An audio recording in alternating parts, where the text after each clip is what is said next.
Rapaze, professora Bruna Oliveira de História, e o nosso bate-papo de agora é sobre o preço de ser diferente.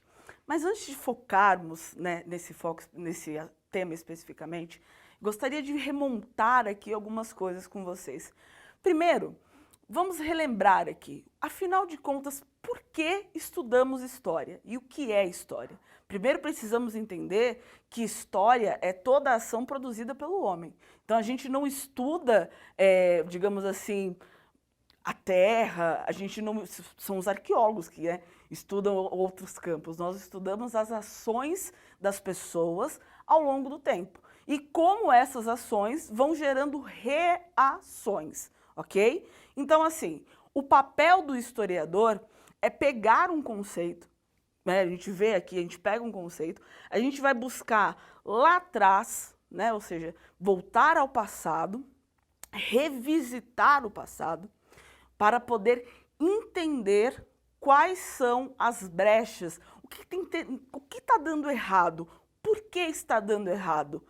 Isso já aconteceu na história, lembrando sempre que a história ela é cíclica, né? Ou seja, ela está sempre em movimento, ela está sempre mudando, porque os homens que eu falo, no geral, seres humanos, estão sempre em mudança. Isso é muito importante para que a gente entenda, para que a gente possa falar de uma maneira mais ampla e não parecer, de maneira alguma, que nós estamos aqui tentando fazer uma doutrinação ou tratar da questão da homossexualidade e, sei lá, a pessoa fala, vai falar de homossexualidade de novo, eu vou ter que ouvir falar sobre isso de novo. Infelizmente, enquanto houver pessoas morrendo por sua raça e por sua orientação sexual, infelizmente, nós teremos que continuar a falar sobre esses assuntos, porque eles são necessários, ok? Então, assim, pensem na história como um grande quebra-cabeças. E esse quebra-cabeças, se eu colocar um quebra-cabeça, eu vou colocar 4 pessoas.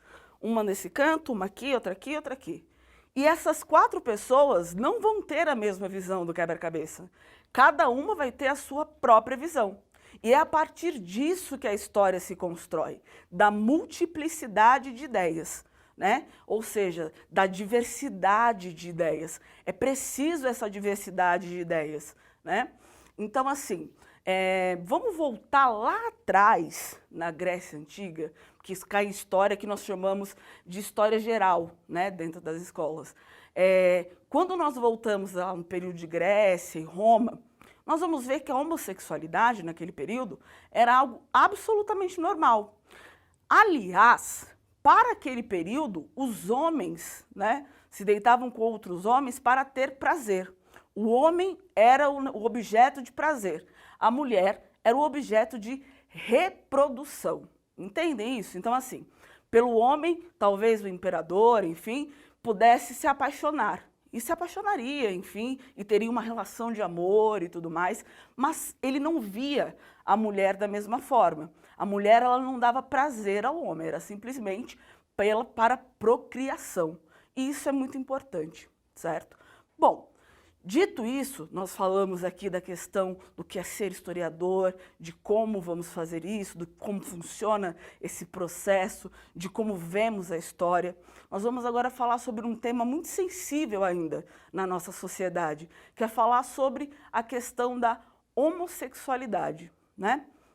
E talvez a própria palavra homossexualidade esteja até em desuso, porque a questão de homo é única e tal, enfim, e nós temos transgêneros, nós temos pessoas hoje que se identificam como não binárias, mas o que nós precisamos entender aqui? Se eu disse a vocês que tudo o que nós estudamos na história é o que o homem produz, o homem também produziu um pré-conceito em relação à homossexualidade por ser um estigma, né? Aliás, eu acho, se você no seu grupo de amigos, assim como eu no grupo de amigos também, acho muito estranho, porque os homens, né, se chamam, e aí, viado? Sei o que é viado? Mas se você entra de qualquer forma, isso é pejorativo, né? Mas eles se tratam assim. Mas se tiver um gay no meio de um monte de homens, ah não, porque né, todos ficam assim. É uma masculinidade muito frágil. E essa masculinidade frágil é o que faz com que homossexuais ainda continuem sendo, se é homem, ah não, não é homem, é bichinha. Não, ele é homem sim. Né? Se ele se identifica como homem, a forma como uma pessoa se identificar, e é isso que é importante. Nesse momento aqui do preço ser diferente, nós estamos tratando da questão de como a pessoa se vê, de como a pessoa se identifica. E você não precisa ser homossexual para poder defender uma pessoa ou vê-la apanhando na rua e saber que aquilo é errado. Você não precisa ser gay para poder defender isso. Você precisa simplesmente respeitar o espaço de todas as pessoas. E é isso que falta. O princípio do respeito, na verdade, ele foi se perdendo. Por quê?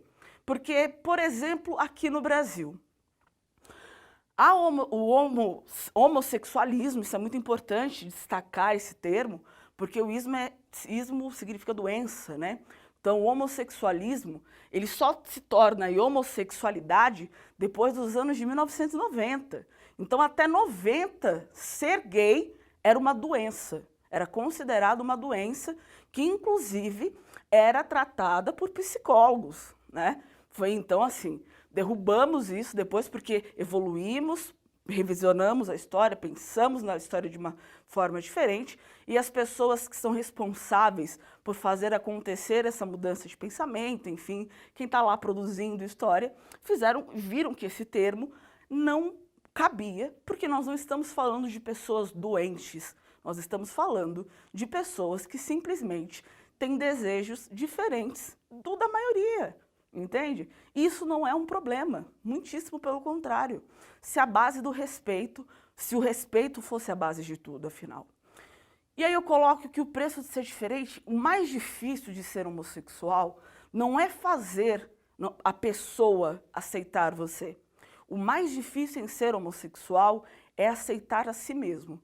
O mais difícil em ser homossexual é olhar para o espelho e falar, sim, eu sou gay, porque dói.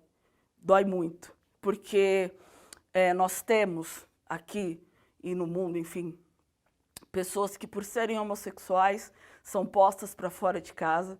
Nós vemos casos como esses todos os dias, mas ignoramos. Aliás, queria tratar de alguns números com vocês, números de algumas pesquisas recentes, em média, tá? E a gente vai falar em média porque esses números eles vão aumentando ao longo dos anos, infelizmente. Nós tivemos aí, nos últimos tempos, um número de 329 homossexuais mortos, ou seja, era quase um a cada dia que era morto. Então, assim, veja bem, mas eu sou evangélico e Deus condena o homossexualismo.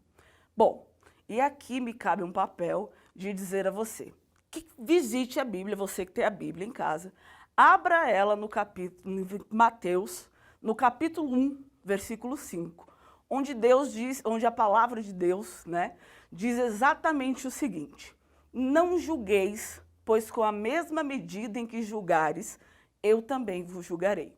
Eu gostaria de chamar a atenção de vocês para esse quadro, para essa imagem aqui de um homossexual assassinado, e 3 homens, né, segurando a Bíblia, que no caso, infelizmente, o fundamentalismo religioso mata muitos homossexuais no Brasil. Lembrando que pode ser o cristianismo, pode ser o pentecostalismo ou o neopentecostalismo, enfim. Não estou me referindo a pessoas, nem estou atacando a religião de alguém, muitíssimo pelo contrário. Estou convidando vocês a pensarem de uma forma diferente. Você não precisa ser um fundamentalista religioso. Ou seja, você não precisa pegar aquilo, ter como um fundamento de base, né? E falar, olha, eu vou fazer isso aqui e é só isso aqui e não tem como olhar para o lado. Porque o fundamentalismo ele é basicamente isso, né? Ele te dá uma única direção, mas ele não te dá viés nenhum para poder olhar nem para cá, nem para cá.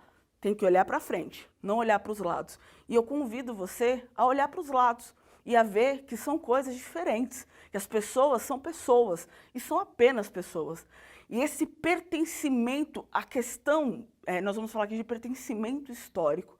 Pessoal, pertencimento histórico é muito importante, porque a gente vai ver aqui, por exemplo, e eu já vou explicar melhor para vocês esse termo, a luta LGBT, ela começa em 1997 com a primeira parada gay. Ah, pera, só começou ali? Não, perdão. Ela começa a ser deflagrada, ou seja, a ganhar mais proporção a partir da primeira parada gay que ocorre aqui no Brasil em 1997.